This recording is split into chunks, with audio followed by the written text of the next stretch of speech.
สบายดีพ่อแม่พี่น้องชาวลาวทุกๆคนเนาะมื้อนี้ข้าพเจ้าสิพาไปเบิ่งกันนะข้อยสิพาไปเบิ่งกันนะวัดลาวอยู่ลียงไปเฮ็ดจังใดจังว่าจะภายผู้ใดอนุญาตนะมันวัดลาวหรือวัดแก้วนะเขาผสมสับปนคนเล่กันอยู่นะจักวัฒนธรรมแก้วจักวัฒนธรรมลาวแดงปนกันอยู่หั่นอยู่ในนั้นข้อยเห็นแล้วโอ้ยตายแล้ว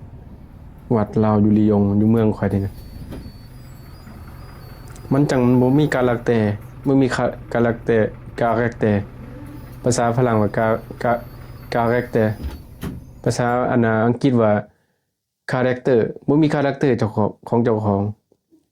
อยู่ในวัดคนลาวเป็นหยังต้องเอาวัฒนธรรมแก้วมานะโซอยู่ในวัดลาวข้อยบ่เข้าใจนะหรือมันเป็นวัดแก้วบ่หรือจังได๋ก็คือว่าเลยเนาะเงินมันหอมหวานบ่มีกะลักแต่เป็นของเจ้าของข้อยเห็นแล้วโอ้ยตายแล้ววัดอยู่อเมริกฝรั่งอยู่ออสเตรเลียเบิ่งที่แล้วเขาฟ้อนระนาดวัฒนธรรมลาวแต่แท้อันนี้ละจักแม่นหยังข้อยเห็นแล้วมันน่าสมเพชบ่แม่นหยังดอกงั้นผู้ใดนั่นน่ะครูบาก็บ่นั่นบ่ฮู้บ่ว่าเป็นจังได๋บ่มีคาแรคเตอร์เป็นของเจ้าของเลย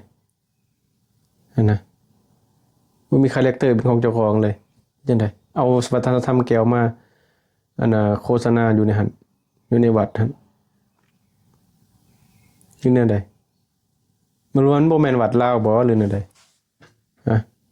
ธรรมดามันก็ต้องมีแต่ลาวซั่นตัวอันนี้วัฒนธรรมเอาวัฒนธรรมแก้วมาโซอยู่ในหั่นใส่กรุ๊ปฟอนต์ฟอนต์เย็นภาษาแก้วนะแก้วเป็นจังได๋ก็แก้วนะเข้าใจบ่อย่ามาสับปนคนเลนะกับลาวนะโอ้ข้อยเห็นแล้วมันเฮ็ดจังได๋อยู่เมืองลียงเด้อยู่เมืองข้อยเด้อยู่ฝรั่งเด้นี่อยู่เมืองข้อยอยู่นี่อยู่วัด